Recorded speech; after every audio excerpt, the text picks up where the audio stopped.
الحمد لله نحمده ونستعينه ونستغفره ونؤمن به ونتوكل عليه ونعوذ بالله من شرور أنفسنا ومن سيئات أعمالنا من يهده الله فلا مضل له ومن يضلله فلا هادي له ونشهد أن لا إله إلا الله وحده لا شريك له ونشهد أن سيدنا ونبينا ومولانا محمدا عبده ورسوله صلى الله عليه وعلى آله وأصحابه وبارك وسلم. أما بعد فأعوذ بالله من الشيطان الرجيم. بسم الله الرحمن الرحيم.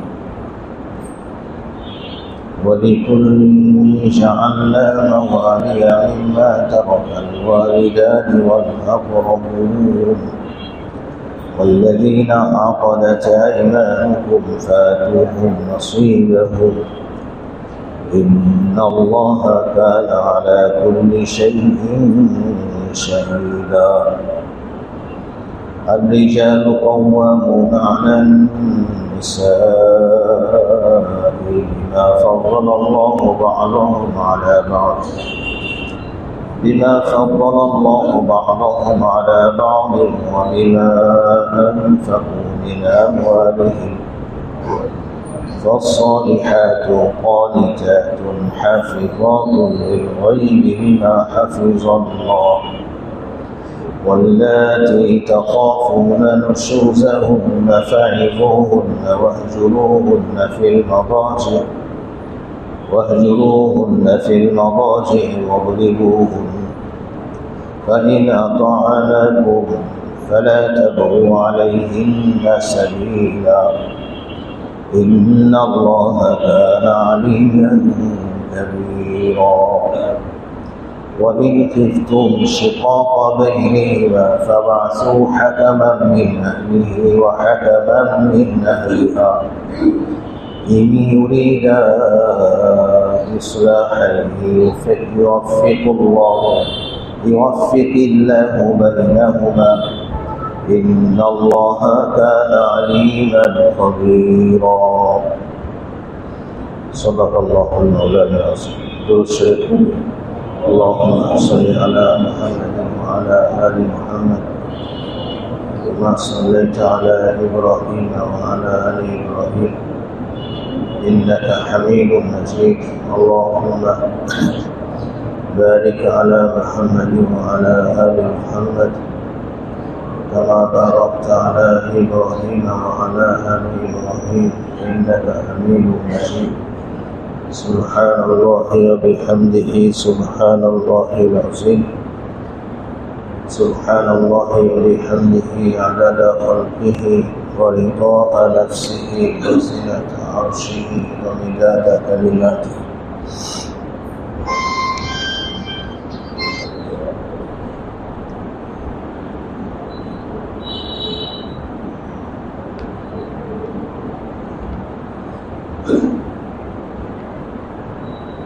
অনেক মানুষ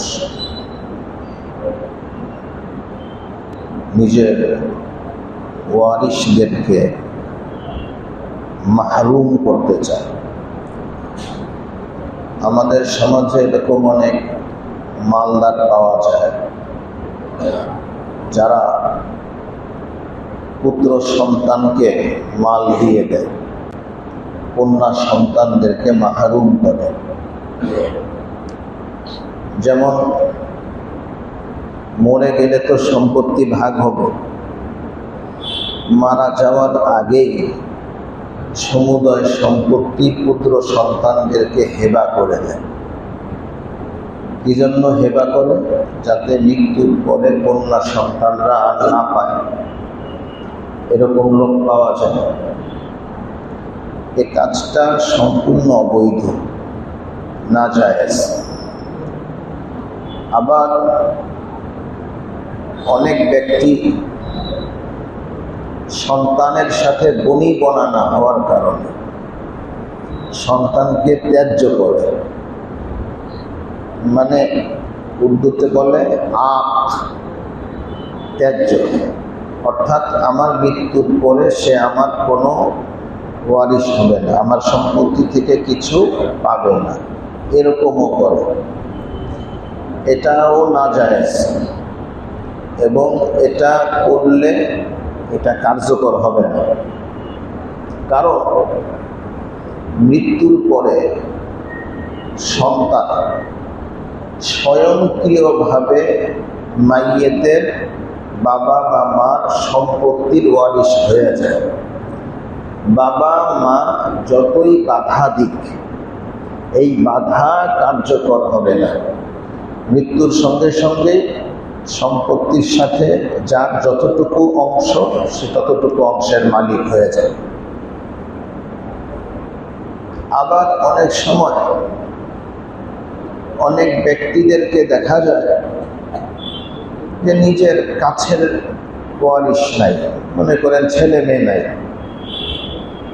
ওয়ারিশ আছে দূরে, চাচা ভাতিজা, এরকম দূরের ওয়ারিশ আছে। এখন সে চিন্তা করলো আমার ছেলেও নাই, মেয়েও নাই, ভোগ করার কেউ নাই, তো আমি মরে গেলে ভাতিজারা ভোগ করবে।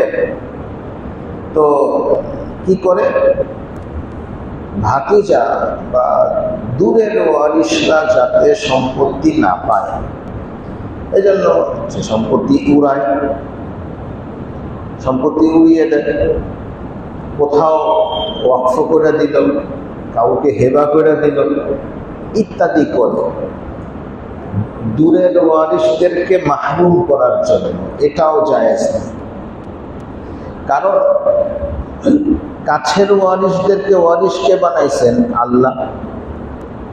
ছেলে কতটুকু পাবে, মেয়ে কতটুকু পাবে, স্ত্রী কতটুকু পাবে, চাচা কতটুকু পাবে, ভাতিজা কতটুকু পাবে, বাবা কতটুকু পাবে, মা কতটুকু পাবে, এই যে বন্টন নামা, এটা কি আমরা করেছি না আল্লাহ তাআলা করছেন? যেহেতু আল্লাহ তাআলা বন্টন করে দিয়েছেন, সুতরাং এই বন্টন থেকে বাঁচার জন্য টাকা উড়াইয়া দেওয়া, কাউকে হেবা করে দেওয়া, অথবা কারোর জন্য কোনো প্রতিষ্ঠানের জন্য ওয়াকফ করে দেওয়া, এটাও কি নাই, জায়েজ। হ্যাঁ, 3 ভাগের 1 ভাগ সম্পত্তির মধ্যে আল্লাহ তাকে এখতিয়ার দিয়েছেন, সে যদি চায় তাহলে এটা কারোর জন্য ওসিয়ত করতে পারে, কোনো প্রতিষ্ঠানের জন্য সে দিতেও পারে। মিসাল দিয়া বোঝাই, মনে করেন জায়েদের ছেলেও নাই, মেয়েও নাই, তার সম্পত্তি আছে 30 কাঠা জমি আছে। কত কাঠা? 30 কাঠা। জায়েদের মেয়েও নাই, ছেলেও নাই, কাছের কোনো ওয়ারিশ নেই। এখন ভাতিজা আছে, চাচা আছে, তাহলে জায়েদ মারা যাওয়ার পরে এই 30 কাঠা সম্পত্তি ভাতিজা, চাচা এরা পাবে, কারণ তার তো ছেলে মেয়ে নাই। এখন সে চিন্তা করলো আমার 30 কাঠা সম্পত্তি চাচা ভাতিজারা ভোগ করবে, ধরেন তাদেরকে সে পছন্দ করে না, যা এই 30 কাঠায় কাসিমুল মাদ্রাসার জন্য ওয়াকফ করে দিলাম, এটা কি হবে না? জায়েজ হবে না। হ্যাঁ, 3 ভাগের 1 ভাগের মধ্যে সে ওসিয়ত করতে পারবে, সে এতটুকু বলতে পারবে, এতটুকু ওসিয়ত করতে পারবে যে 10 কাঠা জায়গা। কত? 30 কাঠা 3 ভাগের 1 ভাগ কত? 10 কাঠা। 10 কাঠা জায়গা সে ওয়াকফ করতে পারবে মাদ্রাসার জন্য বা মসজিদের জন্য, অন্য কাউকে সে হেবাও করতে পারবে, কিন্তু 30 কাঠা দিতে পারবে না। 3 ভাগের 1 ভাগের মধ্যে তার ওসিয়ত, তার ওয়াকফ, এটা কার্যকরী হবে, বাকি 2 অংশের মধ্যে হবে না। মোট কথা দাঁড়াইলো, নিজের কাছের ওয়ারিশ কিংবা দূরের ওয়ারিশ তাদেরকে মাহরুম করার জন্য সম্পত্তি হেবা করে দেওয়া বা কাউকে বঞ্চিত করা, এটা জায়েজ নাই। বরং কোরআন এবং সুন্নায় বর্ণিত ওয়ারিশ যারা আছে মুরিসের মৃত্যুর পরে তারা স্বয়ংক্রিয়ভাবে এই মালের মালিক হয়ে যাবে। আর এত মাহরুম করার দরকার কি? সন্তানও যদি বাবার মিরাস পায়, চাচা ভাতিজারাও যদি চাচার মিরাস পায়, এটাও তো সদকা। আপনি অন্য জায়গায় ওয়াকফ করলে যেরকম সদকা হবে, আপনার সম্পত্তি যদি আপনার সন্তান, আপনার ভাই ভাতিজারা ভোগ করে, এটাও কি হবে? সদকা হবে। সুতরাং খামাখা এগুলি করার কোনো দরকার নাই। হ্যাঁ, কারোর জন্য আপনি যদি কিছু দিতে চান, ওয়াকফ করতে চান, আপনার সমুদায় মালের 3 ভাগের 1 ভাগের মধ্যে আপনি ওসিয়ত করেন, আপনি ওয়াকফ করেন, এটা বৈধ আছে, জায়েজ আছে, সওয়াব আছে। বাকি 2 অংশ এটা ওয়ারিশরা পেয়ে যাবে। আইয়ামে জাহেলিয়াতে একটা পদ্ধতি ছিল, এটার নাম হলো মাওলাল মুআলাত। কি বললাম? মাওলাল মুআলাত। এটা কিরকম? মনে করেন আমি একটু দুর্বল, বা আমার সন্তান সন্ততি নাই, তা আমি আরেকজনের সাথে চুক্তি করলাম যে ভাই, আজকে থেকে আপনি আমার বন্ধু, আমি যদি কোনো অন্যায় করি আপনি আগায় আসবেন এবং ক্ষতিপূরণ দিবেন। আপনি যদি কোনো অন্যায় করে ঠেকে যান, আমি আগায় আসব, আমি আপনার ক্ষতিপূরণ পরিশোধ করব। মানে একে অপরকে সহযোগিতা করব। আর আমি যদি মারা যাই, আমার সমুদায় সম্পত্তি আপনি পাবেন, আপনি মারা গেলে আপনার সমুদায় সম্পত্তি আমি পাব। এটা এক ধরনের গভীর বন্ধুত্বের চুক্তি, এবং এটার নাম হলো মাওলাল মুআলাত। আইয়ামে জাহেলিয়াতে ছিল। সূরাটা বুঝে আসছে তো? যে আজকে থেকে আমরা বন্ধু, আপনি অন্যায় করলে আমি আগায় আসবো, ক্ষতিপূরণ দিব। আমি অন্যায় করলে আপনি আগায় আসবেন, ক্ষতিপূরণ দিবেন। আপনি মারা গেলে আপনার সমুদায় সম্পত্তি আমি পাবো, আমি মারা গেলে আমারটা আপনি পাবেন। এটাকে বলে মাওলাল মুআলাত। আইয়ামে জাহেলিয়াতে এই ধরনের চুক্তি হইত। হ্যাঁ, মনে করেন এই গোত্রের এক ব্যক্তির সাথে ওই গোত্রের মধ্যে এটা হয়েছে, এখন 2 গোত্র একসাথে হয়ে গেল এবং তারা আপদে বিপদে একসাথে কাজ করবে। একটা ইউনিটি হইল না, একটা দলের মতো হইল, শক্তি হইল। আচ্ছা, হযরতে সাহাবায়ে কেরামগণ যখন হিজরত করে মক্কাতুল মুকাররমা থেকে মদিনাতে গমন করলেন, যারা হিজরত করছেন তাদের নাম হলো মুহাজির। আর মদিনা শরীফের স্থায়ী বাসিন্দা মুসলমান যারা, তারা হলেন আনসার। হুজুরে আকরাম সাল্লাল্লাহু আলাইহি ওয়াসাল্লাম আনসার আর মুহাজিরদের মধ্যে এরকমই একটা সম্পর্ক তৈরি করে দিলেন। এটার নাম হলো মুআখাত। আগেরটা ছিল আইয়ামে জাহেলিয়াতে মাওলাল মুআলাত, আর এটা হচ্ছে কি মুআখাত। মুআখাত আখুন থেকে, মানে তুমি আমার ভাই, আমি তোমার ভাই। এই যে মুহাজির এবং আনসারদের মধ্যে পরস্পরের যে ভ্রাতৃত্ব বন্ধন হইল, মুআখাত হইল, এটাও মাওলাল মুআলাতের মতোই ছিল। মানে এখানে একে অপরের কি হবে? ওয়ারিশ হবে। বুঝেছে কিনা? কিন্তু যখন মুহাজিরদের ওয়ারিশ যারা, তাদের ছেলে সন্তান, বাপ মা, এরাও যখন ইসলামের প্রবেশ করে ফেলল, তখন এই হুকুমটাকে রহিত করে দেওয়া হয়েছে যে না, এখন আর ওই যে আইয়ামে জাহেলিয়াতের যে তরিকা, তুমি আমি ভাই ভাই, আমার সম্পত্তির মালিক তুমি, তোমারটার মালিক আমি, এইটা এখন আর রইল না, এটা মানসুখ হয়ে গেল। কথা বুঝে আসছে? আচ্ছা আচ্ছা, আগে কিছুদিনের জন্য এটা মুসলমানদের মধ্যে ছিল, 2 ভাই মুখে মুখে ভাই হইল, একে অপরের ওয়ারিশ হইত। কিন্তু পরবর্তীতে এই হুকুমটাকে রহিত করা হয়েছে। এখন ওই তরিকাই চলবে যেটা এখন চলতেছে।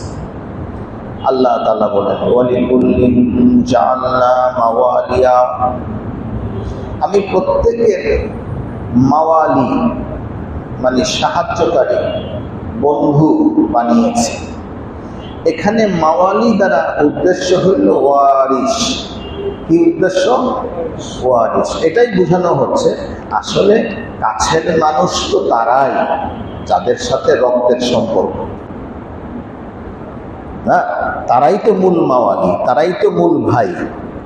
তো আমরা কি করতেছি?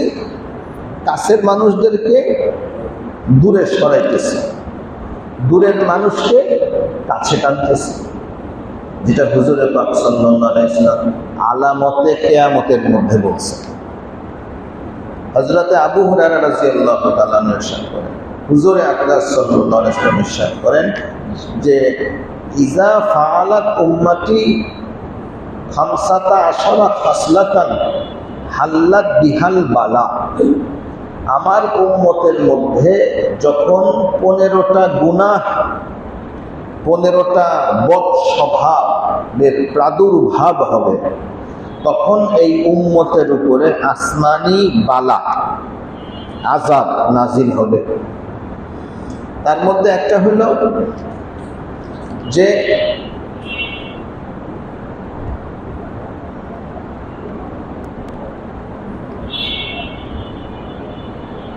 বাররা সদিকহু ওয়া জাফা আবাহু, বন্ধুর কথা শুনবে, বাবার উপরে জুলুম করবে, বাবার কথা শুনবে না।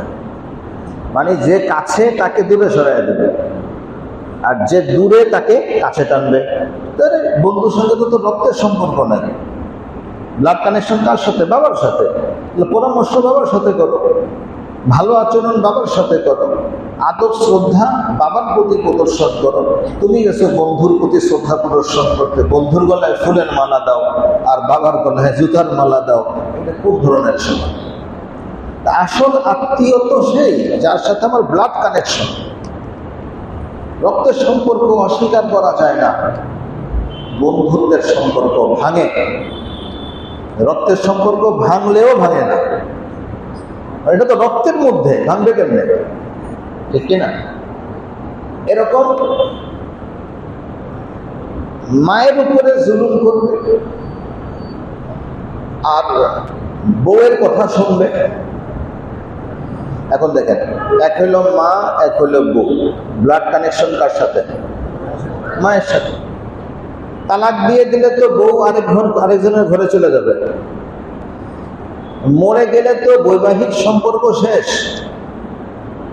মরে গেলে কি বিয়ার সম্পর্ক থাকে? আজকে আমি যদি মারা যাই তো 4 মাস 10 দিন পরে তো আমার বিবি সাহেব আরেক জায়গায় বিয়ে করতে পারবে, সম্পর্ক আছে নাই।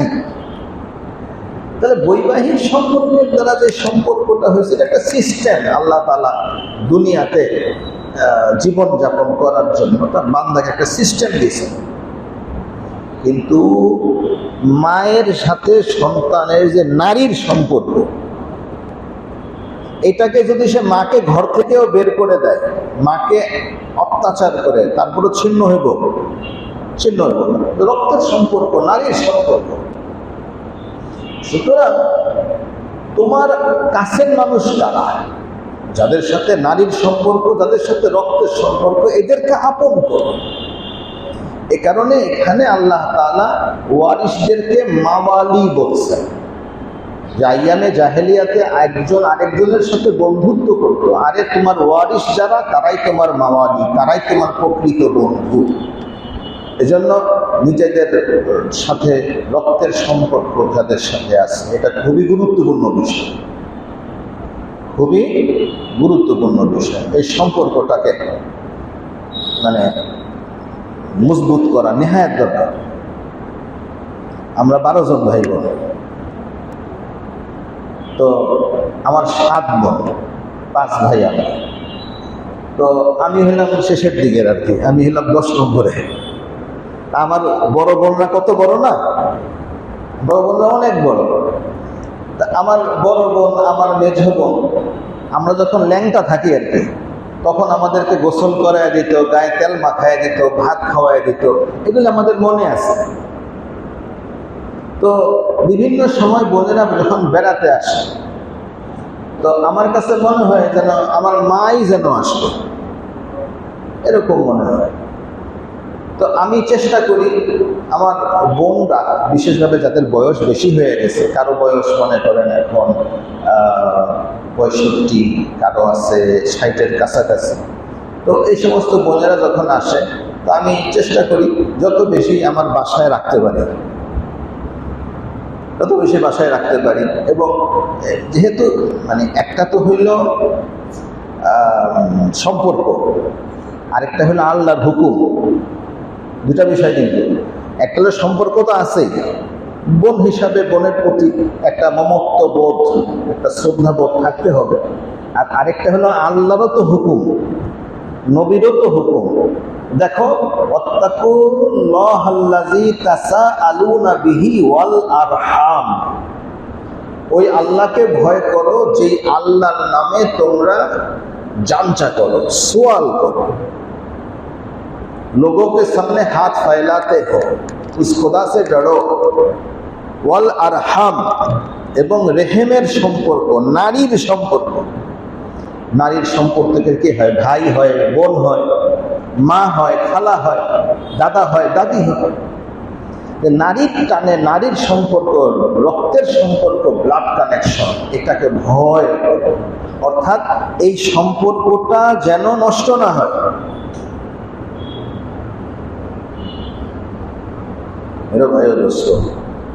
আমি এতটুকু বলবো, আমার পরিবারের মধ্যে আমি হইলাম মৌলবী, আমার ভাই বোন মোটামুটি সবাই ইংরেজি শিক্ষিত, অধিকাংশ ঢাকা শহরে থাকে, বিদেশেও থাকে। আমি এক মেজাজের, তারা আরেক মেজাজের না। কথা বুঝতে পারতেছেন কিনা? আমি তো মৌলবী, বা মৌলবী মানে কি? কট্টর মৌলবী। আমার এক ভগ্নিপতি আছে, বলে মৌলবী তো অনেক দেখছি, কিন্তু এরকম করা মৌলবী দেখি না, কট্টর মৌলবী দেখি না। আমি তো একে তো মৌলবী, তারপরে কট্টর মৌলবী। আর আমার ভাই বোনেরা মানে জেনারেল শিক্ষিত। কিন্তু আলহামদুলিল্লাহ আমার বাসায় আসা বা আমার পক্ষ থেকে আতিথেয়তা যতটুকু আমরা করতে পারি না, আপনারা নিজেরাই খোঁজ নিয়ে দেখেন যে আমাদের ব্যাপারে কোনো অভিযোগ আছে। আলহামদুলিল্লাহ, আলহামদুলিল্লাহ, সুম্মা আলহামদুলিল্লাহ, যে এই পর্যন্ত আমার ভাই বোনদের সাথে আমাদের যে আচরণ, এটাতে তারা খুশি আছে, অখুশি না। এটা এইভাবে বুঝি যে আজকে অনেক দিন হয়ে গেছে, অনেক দিন হয়ে গেছে, অনেক বছর হয়ে গেছে যে আমি আমার বিবি সাহেবরে কোনো কাপড় চোপড় দেই না, আমার ছেলে মেয়েদেরও তো কাপড় চোপড় দিই না। কারণ আমি দেওয়ার আগেই প্রত্যেক ঈদ, প্রত্যেক অনুষ্ঠানে দেখা যায় 2-4 জোড়া চলে আসে, আমার দেওয়া লাগে না। এটা কেন? ব্যবহার, সম্পর্ক আছে এই কারণে। কি ভাই, কথাটা বুঝতে পারতেছে কিনা? আজকে এই কথাটা সমাজের মধ্যে কোথাও নাই যে বড় ভাই মর্যাদা বাবার সমতুল্য। হাদিসের মধ্যে আসছে বড় ভাইকে সম্মান করতে হবে বাবার মতো। এখন ছোট ভাই পয়সাওয়ালা হয়ে গেছে, ছোট ভাই ডিগ্রি হাসিল করছে, এই জন্য কি বড় ভাই কৃষক, বড় ভাই মুদির দোকানদার হইতে পারে, কিন্তু ভাইয়ের মর্যাদা কমে নাই। ভাই ভাইয়ের জায়গাতে আছে। ছোট ভাই মুফতি সাহেব হয়ে গেছে, ছোট ভাই মাওলানা হয়ে গেছে, বড় ভাই অশিক্ষিত মানুষ না, তারপরে তার মর্যাদা, কারণ সে বড়।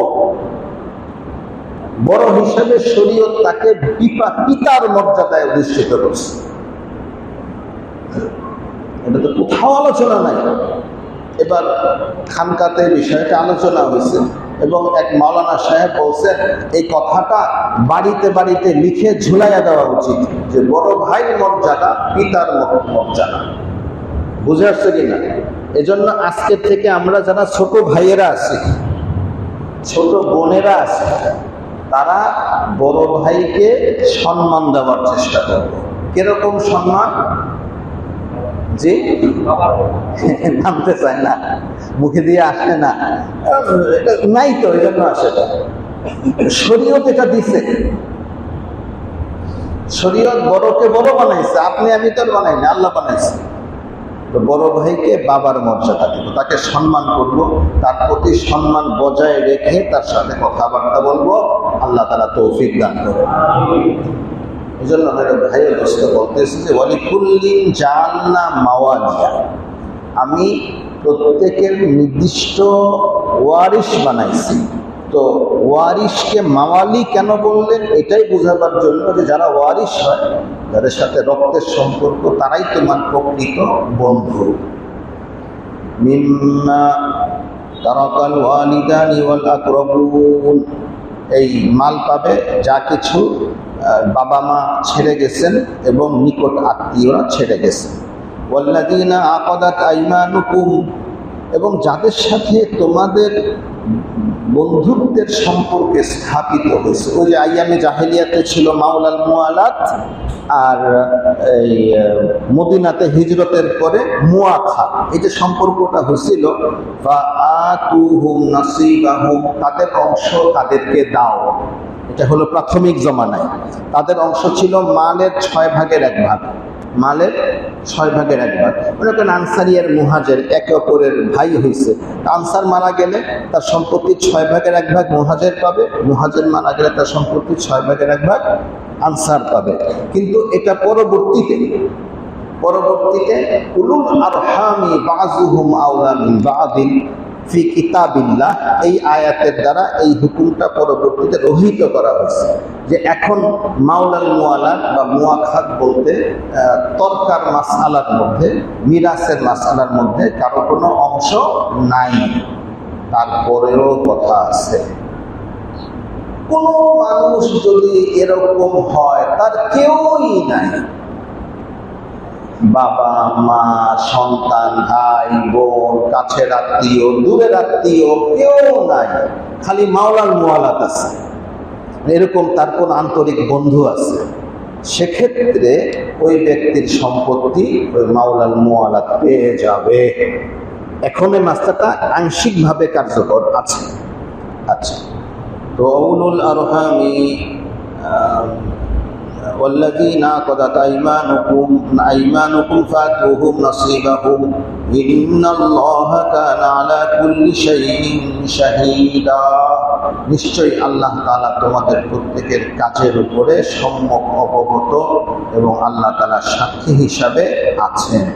সুতরাং মিরাসের মাসালা, সম্পদের বন্টন, বাবার সম্পত্তি ভাইয়ের সম্পত্তি, এগুলির ক্ষেত্রে কোনো রকমের ছলচাতুরি, কোন রকমের ধোঁকাবাজি, কোন রকমের পক্ষপাতিত্ব করা যাবে না।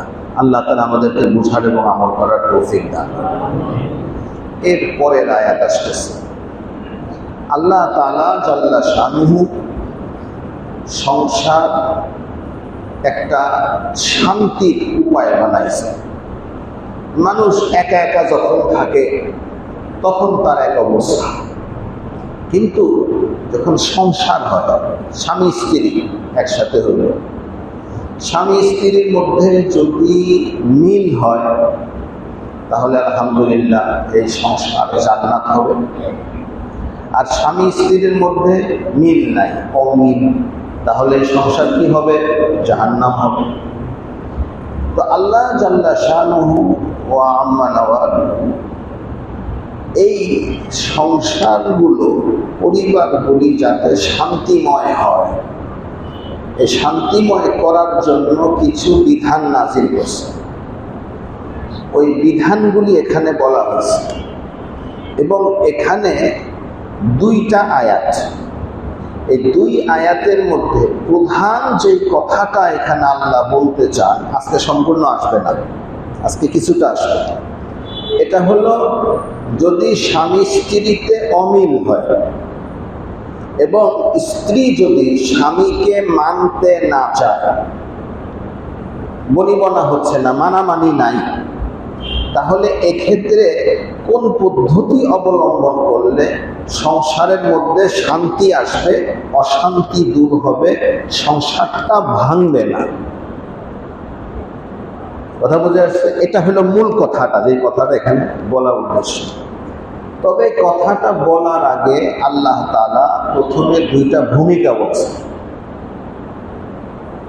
এই দুইটা ভূমিকা বলার পরে মূল বক্তব্য আসে। প্রথম ভূমিকা হইল যে বিবাহ হওয়ার আগ পর্যন্ত স্বামী স্বামী না, স্ত্রী স্ত্রী না, উভয় স্বাধীন। মেয়ে লোকও স্বাধীন, স্বামীও কি স্বাধীন। স্বাধীন বলতে যে কেউ কারো কর্তৃত্বের মধ্যে দাখিল হয়নি। আচ্ছা, যখন ইজাব কবুল হইল, বিয়েটা হয়ে গেল, প্রস্তাব গ্রহণ হইল, তখন ছেলেটা হয়ে গেল স্বামী, মেয়ে হয়ে গেল স্ত্রী। अब शौहर को बाला दस्ती हासिल है, बीवी को जेर दस्ती हासिल है। অর্থাৎ বিবাহ হওয়ার পরে আল্লাহ তাআলা পুরুষকে সংসারের প্রধান বানায়া দিয়েছে এবং স্ত্রীকে তার অনুগত বানায়া দিয়েছে। তো বিয়ে হওয়ার আগে বিবি সাহেব কেমনে চলবে না চলবে এটা নিয়ে স্বামীর তো কোনো মাথা ব্যথা নাই, ও তো আজাদ। স্বামী কি খাবে না খাবে, তার পছন্দ অপছন্দ, এটা নিয়েও বিবি সাহেবের কোনো মাথা ব্যথা নাই, সে তো স্বাধীন। কিন্তু যখন বৈবাহিক বন্ধনে এই দুইজন আবদ্ধ হয়ে গেল, তো আল্লাহ তাআলা স্বামীকে বানাইছেন কি সংসারের প্রধান এবং স্ত্রীকে বানাইছেন স্বামীর অনুগত। কথা বুঝে আসছে? এখন এখানে প্রশ্ন হইতে পারে, তাহলে নারী পুরুষের সমান অধিকার কোথায় হইল?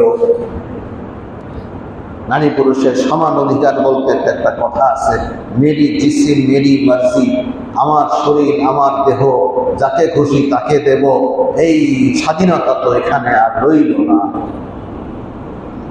মেরো ভাই, ইসলামের মধ্যে নারী পুরুষের সমতা আছে, কিন্তু এটার ধারণা পশ্চিমাদের যে ধারণা ওইটার মতো না, পার্থক্য আছে। ইসলাম নারী পুরুষের যে স্বাধীনতা বা নারী পুরুষের যে অধিকারের কথা বলে, এই অধিকারটা হইল জিম্মাদারি, দায়িত্বের অদল বদল, বিনিময়। এখন কিন্তু বুঝেন না, একটু আস্তে ধীরে বুঝাতে। জিম্মাদারি এবং দায়িত্বের সঠিক বিনিময়, এটার নাম হইল ইসলামের দৃষ্টিতে নারী পুরুষের সমান অধিকার। আর পশ্চিমাদের দৃষ্টিতে নারী পুরুষের সমান অধিকার মানে স্বামীও স্বেচ্ছাচার, স্ত্রীও স্বেচ্ছাচার। তারা সাময়িক প্রয়োজনের জন্য একত্র হবে, এরপরে আবার স্বামীও স্বাধীন, সে কামাই করবে, সে খাবে। সে কি স্ত্রীর সাথে ক্রিয়া করলো না পরক্রিয়া করলো তার ব্যাপার। নারীও সে তার স্বাধীন, এ কামাই করবো খাবে। সে কি স্বামীর সাথে শুইল না আরেক পুরুষের সঙ্গে শুইল, এটা তার স্বাধীনতা, এটা তার স্বেচ্ছাচারিতা। এটা হলো পশ্চিমাদের নারী পুরুষের সমান অধিকারের ধ্যান ধারণা, মেরি জিসিম মেরি মার্জি, আমার শরীর আমার দেহ, যাকে খুশি তাকে। পশ্চিম ইসলামে নারী পুরুষের সমান অধিকার, এটার মানে হইল যে স্বামী এবং স্ত্রী উভয়ের দায়িত্বের জিম্মাদারির বিনিময়, সমান বন্টন। সেটা কি? সেটা হইল স্বামীর যেটা হক, স্ত্রীর সেটা জিম্মাদারি। স্ত্রীর যেটা হক, স্বামীর সেটা জিম্মাদারি। আর একটু বুঝে, স্ত্রী স্বামীর কাছ থেকে যেই পাওনা, এই পাওনাটা আদায় করা স্বামীর দায়িত্ব। আর স্বামী স্ত্রীর কাছে যেটা পাওনা, এটা আদায় করা স্ত্রীর জিম্মাদারি। বুঝে আসছে কিনা? অর্থাৎ যখন বিয়ে হয়ে গেল, বিয়ে হয়ে গেলে স্বামী হক, সে স্ত্রীর কাছ থেকে শ্রদ্ধা পাবে, সে স্ত্রীর কাছ থেকে সম্মান পাবে, সে স্ত্রীর কাছ থেকে আনুগত্য পাবে। এটা হলো কি স্বামীর হক। তাহলে স্ত্রীর দায়িত্ব জিম্মাদারি স্বামীর আনুগত্য করা, স্বামীকে সম্মান করা, স্বামীর সেবা করা। ঠিক তো, বিবাহ হয়ে যাওয়ার পরে স্ত্রীর হক হইল সে খাদ্য পাবে স্বামীর কাছ থেকে, বাসস্থান পাবে স্বামীর কাছ থেকে, এবং সুরক্ষার ব্যবস্থা তার স্বামীর তাকে করতে হবে। এটা স্ত্রীর কি হক, এটাই স্বামীর জিম্মাদারি, স্বামীর দায়িত্ব। অর্থাৎ সে স্ত্রীর ভরণ পোষণের ব্যবস্থা করবে, স্ত্রীর সুস্থতার ব্যবস্থা করবে, স্ত্রীর সুরক্ষার ব্যবস্থা করবে। কথা বুঝে আসছে কিনা এবার? তাহলে ইসলামের দৃষ্টিতে নারী পুরুষ বা স্বামী স্ত্রীর অধিকারের যে সমতা, এই সমতার অর্থটা হলো স্বামীর যেটা হক, স্বামীর যেটা পাওনা, স্ত্রীর সেটা জিম্মাদারি, স্ত্রীর সেটা দায়িত্ব। আর স্ত্রীর যেটা হক, স্ত্রীর যেটা পাওনা, স্বামীর সেটা জিম্মাদারি, স্বামীর সেটা দায়িত্ব। এই জিম্মাদারি আর হক দায়িত্বের অদল বদল হওয়া, বন্টন হওয়া, মানে স্বামী স্বামীর দায়িত্ব পালন করা, স্ত্রী স্ত্রীর দায়িত্ব পালন করা, স্বামী স্ত্রীর হক আদায় করবে, স্ত্রী স্বামীর হক আদায় করবে। এটা হলো নারী পুরুষের সমান অধিকার, স্বামী স্ত্রীর সমান অধিকার।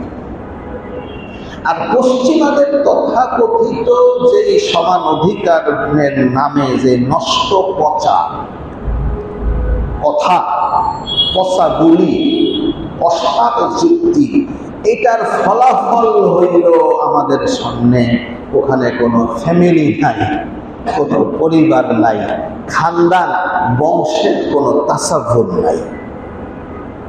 আমি কথাটা বারবার বলছি, আবারও বলি। আমার এক আত্মীয় ট্রেনিংয়ের জন্য আমেরিকাতে গেছিল। তো কলিগকে জিজ্ঞেস করছে, তোমার ভাই বোন কয়জন? কলিগ মহাচিন্তায় পড়ে গেছে, ভাই বোন কয়জন? সে বলল যে আমার মায়ের প্রথম ঘরের মনে হয় এক ভাই আছে, আবার মায়ের কিছু বয়ফ্রেন্ডও ছিল, তাদের থেকেও কিছু ভাই বোন আমার আছে। হিসাব করতেছে। এরপরে পকেট থেকে রুমাল বাইর করে ঘাম মোছা শুরু করছে। এরপরে সে দাঁড়াইয়া গেছে, কারণ সে হিসাব করে বাইর করতে পারতেছে না ভাই কয়জন, বোন কয়জন। কারণ মায়ের স্বামীও ছিল, মায়ের বয়ফ্রেন্ডও ছিল না। এগুলো স্বাধীনতা, কি স্বাধীনতা, নারী স্ত্রীও স্বাধীন, স্বামীও স্বাধীন। সুতরাং ছেলে মেয়ে কয়টা হবে, ভাই বোন কয়টা হবে, এটাও তো স্বাধীন থাকতে হবে। এখানে তো হিসাব দিলে চলবে না। আরেকজন আগে আসছে, বলল, ভাই আমাদের দেশে তুমি প্রশ্নটা কাউরে করো না, এটা করলে আমাদের বিব্রত হওয়া লাগে। এটাই হলো ফলাফল, যে পশ্চিমা জগতে নারী পুরুষের সমান অধিকারের নামে যে বেলেল্লাপনা, ব্যভিচার এবং অবিচারের পর্যায়ে শুরু হয়েছে। এটা হইতে হইতে হইতে হইতে সেখানে এখন আর পরিবার বলতে, ফ্যামিলি বলতে কোনো জিনিস নাই। আমরা কি বুঝতে পারছি? আল্লাহ তাআলা আমাদেরকে বোঝার তৌফিক দান করুন। এক নম্বর বিষয়, দুইটা ভূমিকার কথা বলছি। এক নম্বর ভূমিকা হলো যে আল্লাহ জাল্লা শানুহু আম্মা নাওয়ালুহু বৈবাহিক সম্পর্কের মাধ্যমে স্বামীকে পরিবারের প্রধান বানায় দিয়েছেন এবং নারীকে তার অনুগত বানায় দিয়েছেন। এবং এটার দুইটা কারণ আল্লাহ তাআলা কোরআনে কারীমের মধ্যে বলছেন। দুইটা কারণের প্রথম কারণ হইল যে ফিতরি নেশার আল্লাহ, এটা হলো আল্লাহ তাআলা পুরুষকে শারীরিক শক্তি বেশি দিয়েছে, নাকি অস্বীকার করবেন? আল্লাহ তাআলা পুরুষকে শারীরিক শক্তি বেশি দিয়েছেন। আরে ভাই, ইউক্রেন রাশিয়ার যুদ্ধে কি মহিলারা যুদ্ধ করে না পুরুষরা যুদ্ধ করে? গাজায় যে যুদ্ধ চলতেছে, এখানে কি মহিলারা যুদ্ধ করে না পুরুষরা যুদ্ধ করে? কেন পারে না ওরা মহিলা করে পাঠাইতে ফ্রন্ট লাইনে? এতদিন ট্রেনিং দিল, এতদিন অস্ত্রের প্রশিক্ষণ দিল, তো যুদ্ধে তো ফ্রন্ট লাইনে পুরুষের সঙ্গে মহিলাও সমান অধিকার, সমান তালে থাকতে হবে। ওনারা কই নাই না? আমাকে এক পাগলা, আট পাগলা শাসক ছিল কর্নেল গাদ্দাফি। কর্নেল গাদ্দাফি তার দেহ রক্ষার জন্য 600 জন মহিলা দিয়ে একটা বাহিনী তৈরি করছে। কোনো পুরুষ বাহিনী ছিল না, তো কি ছিল? মহিলা বাহিনী। তো গাদ্দাফির বিরুদ্ধে যখন যুদ্ধ শুরু হয়েছে, গৃহযুদ্ধ, ও কই গেছে? কারো কোনো আতাপাতা আছে? নাই। শারীরিক শক্তি, সাহস, উপস্থিত সিদ্ধান্ত নেওয়ার ক্ষমতা, যুদ্ধ করা, কঠিন কঠিন কাজ করা, সংসারকে সামলানো, এমনকি স্ত্রীকে সুরক্ষা দেওয়া, এটার যোগ্যতা আল্লাহ তাআলা কি মহিলাকে দিয়েছেন না পুরুষকে দিয়েছেন? পুরুষকে দিয়েছেন। আরে ভাই, আমাদের বিমান বাহিনী, সেনাবাহিনী, পুলিশ, র্যাব, এখানে কি নারী সদস্য আছে না? তো তাদের যে গার্ড, তাদেরকে রক্ষা করার জন্য যে গার্ড, ওইখানে কি শুধু মহিলাদেরকেই দেয় না, একজন পুরুষও দিয়ে দেয়? খোঁজখবর নিয়ে আমরা জানাইন, শুধু মহিলারা গার্ড দেন, একজন পুরুষও দেয়। ওরাও ভালো করে জানে যে নারীর সুরক্ষা নারী দিতে পারে না, নারীকে সুরক্ষা একমাত্র পুরুষ দিতে পারে। এটা নেচার, প্রকৃতি এভাবে পুরুষকে বানাইছে। এক নম্বর বিষয় হলো যে নারীর সুরক্ষা, নারীর দেখাশোনা করা, নারীর জন্য জীবন দেওয়া, এটা মন মানসিকতা আল্লাহ তাআলা পুরুষদেরকে দিয়েছেন। এ কারণে পুরুষ পরিবারের প্রধান হবে। আর দ্বিতীয় কারণ বলা হচ্ছে যে কামাই রোজগার করার দায়িত্ব হইল পুরুষ, ভরণ পোষণের দায়িত্ব কার? পুরুষের। আল ইনসান আব্দুল ইহসান। আরে ভাই, যার উপর আপনি দয়া করবেন সে আপনার অনুগত হবে না? যাকে আপনি দিবেন সে আপনার অনুগত হবে। তো স্বামী স্ত্রীকে খাওয়াবে, স্ত্রীর ভরণ পোষণ করবে, তার রক্ষা করবে, তাহলে তো স্ত্রী স্বামীর আনুগত্য করতে হয়। আল ইনসান আব্দুল ইহসান। দুইটা কারণ, একটা হলো শক্তি সামর্থ্য, আর দ্বিতীয় হলো খরচ করা, ভরণ পোষণের জিম্মাদারি। এই দুইটা যেহেতু আল্লাহ তাআলা পুরুষকে দিয়েছেন, সুতরাং সংসারের প্রধান কে হবে? পুরুষ। আর রিজালু কাওয়ামুনা আলান নিসা, আর রিজালু কাওয়ামুনা আলান নিসা, এটা প্রথম ভূমিকা, যে পুরুষ নারীর জিম্মাদার। কাওয়ামুন শব্দের অনেকগুলি অর্থ হয়, এখানে আমি এখন যে অর্থটা করলাম এটা হলো পুরুষ নারীর জিম্মাদার। আরেকটা অর্থ ইসলামিক ফাউন্ডেশনের যে কোরআন অনুবাদ আছে ওটার মধ্যে লেখছে পুরুষ নারীর শাসক, পুরুষ নারীকে শাসন করবে। কিন্তু শাসন জিনিসটা এই বর্তমানে জুলুমের সমাজে মিনিংসটা পাল্টায় গেছে। বর্তমানে যে জুলুমের সমাজ চলতেছে, শাসন মানে হলো ধর, মার, কাট, হত্যা কর, গুম কর, জুলুম কর। শাসনের অর্থটা এরকম হয়ে গেছে, কিন্তু আগে শাসনের অর্থটা এরকম ছিল না। শাসন মানে হলো তাকে সুরক্ষা দেওয়া, তার জিম্মাদারি, তার খোরপোশের ব্যবস্থা করা, তারকে আক্রান্ত হলে তাকে রক্ষা করার ব্যবস্থা করা। শাসনের একসময় অর্থ ছিল, মানে এখন হয়ে গেছে আরেকটা। এই জন্য আমাদের ওস্তাদে মোহতারাম হযরত মুফতি সাঈদ আহমদ পালনপুরি রহমতুল্লাহ বলছেন, কাওয়ামুনার শব্দের অর্থ এখন শাসক বা শাসন এটা করা যাবে না, বরং এটার তর্জমা করতে হবে জিম্মাদার, দায়িত্বশীল। দায়িত্বশীল। তো বাকি এতটুকু তো করা যাবে যে সংসারের প্রধান হবে কি? পুরুষ। আর রিজালু কাওয়ামুনা আলান নিসা, পুরুষ নারীর জন্য শাসক, পুরুষ নারীর জিম্মাদার। কেন?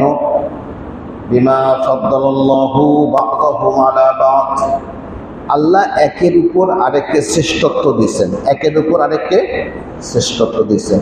পুরা পৃথিবীতে নারীর গড় ওজন 50 কেজি, পুরুষের 55 কেজি। নারীর মগজ, মাথার পুরুষের থেকে তুলনামূলক কম। মগজের ভিতরে সূক্ষ্ম সূক্ষ্ম রগ থাকে, এগুলি যত আঁকা বাঁকা হয় ব্রেন তত ভালো হয়। পুরুষের মধ্যে মাথার টিস্যুর আঁকা বাঁকা বক্রতা বেশি নারীর থেকে। বুঝা যাচ্ছে কিনা? একটা পুরুষ 1 মিনিটে যেই পরিমাণ অক্সিজেন নেয়, একটা নারী তার থেকে অর্ধেক বা 3 ভাগের 2 ভাগ অক্সিজেন পোড়ায়। কথা বুঝতে পারছেন কিনা? একটা পুরুষের দৃষ্টিশক্তি যতটুকু যায় মহিলাদের তার থেকে কম যায়। একটা পুরুষ তার শ্রবণ ইন্দ্রিয় ব্যবহার কইরা যে সূক্ষ্ম সূক্ষ্ম শব্দকে নির্ণয় করতে পারে, পার্থক্য করতে পারে, নারী তা পারে না। এজন্য বর্তমানে তথাকথিত সভ্য সমাজে একটা বাজনা আছে, এটার নাম হলো পিয়ানো।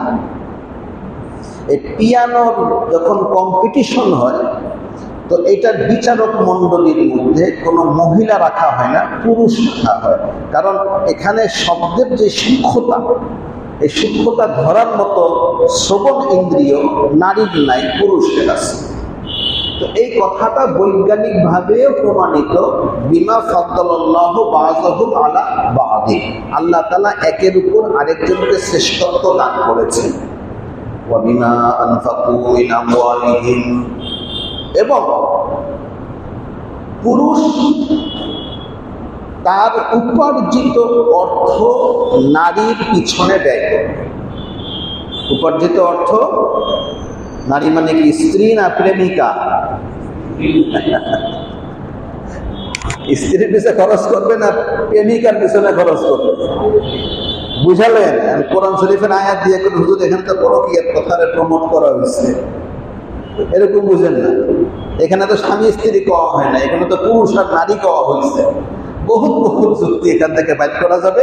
ইউদিল্লু বিহি কাসীরা ওয়া ইয়াহদি বিহি কাসীরা, কোরআন পড়ে একদল হেদায়েত পায়, কোরআন পড়ে একদল গোমরাহ হয়। তো স্বামী স্ত্রীকে সুরক্ষা দিবে, এই যোগ্যতা আল্লাহ তাআলা স্বামীকে দিচ্ছেন, এবং স্বামী স্ত্রীর ভরণ পোষণের দায়িত্ব নেবে, এটার দায়িত্ব আল্লাহ তাআলা পুরুষকে দিচ্ছেন। সুতরাং এই দুই কারণে সংসারের প্রধান, পরিবারের প্রধান কে হবে? পুরুষ। আর রিজালু কাওয়ামুনা আলান নিসা, এগুলো একটা ভূমিকা।